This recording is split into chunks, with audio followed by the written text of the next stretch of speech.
I'm going to show you exactly the settings that I use to make my phone a productivity machine and not just an entertainment and distraction device. Let me show you how. As someone who is pretty serious about making the most of my time, I've never really been happy with how much time I spend doing useless stuff on my phone.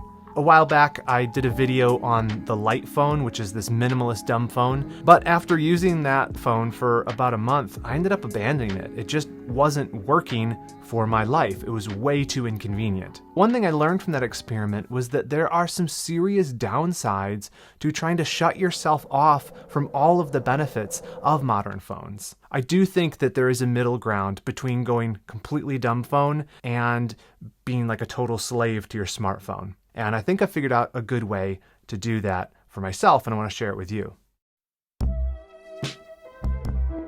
The problem when it comes to productivity and our phones is that smartphones really are a double-edged sword.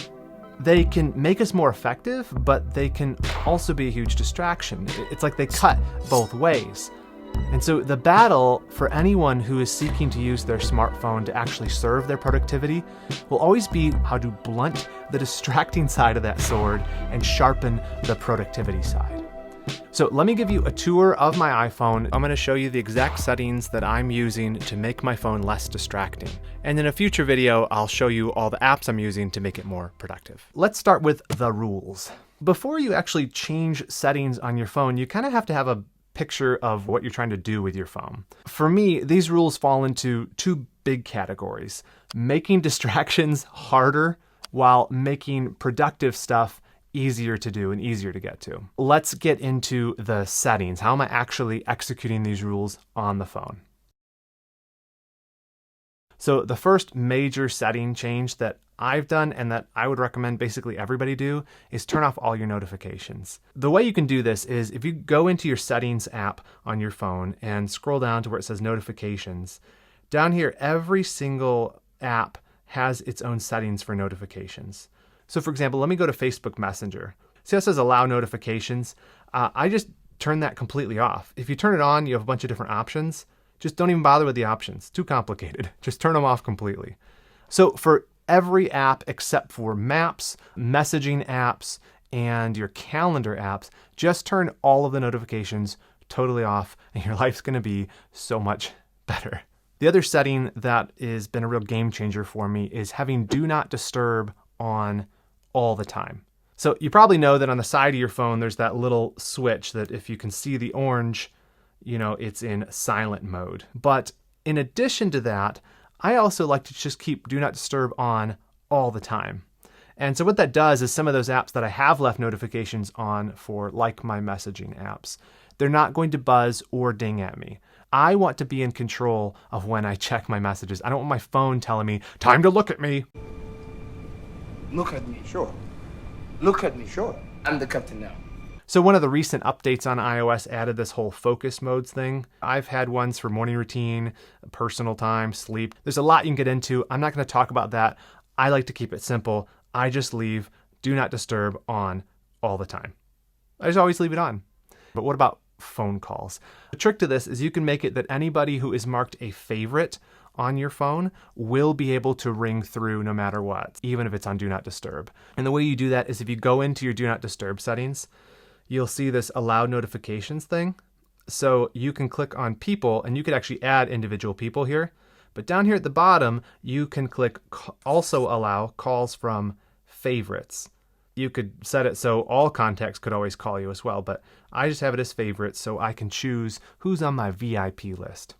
The next setting that's been really helpful for me in avoiding distractions is blocking all distracting websites. So within your phone, you have this screen time setting, but there are some other settings within here that allow you to get a little bit more granular with what you allow or don't allow on your phone. So if you go down to this content and privacy restrictions menu, you'll have to turn that on after you turn screen time on. But then you can go to content restrictions. So the first thing you want to do is go to web content and turn on limit adult websites, which is a good practice for anybody in general.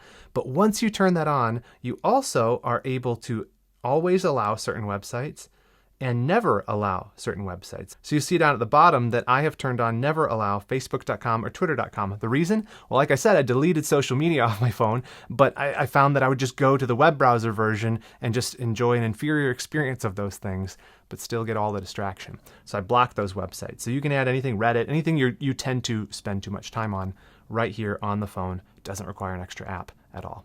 Let's talk about making your screen grayscale. So there is a setting where you can remove all of the color from the apps.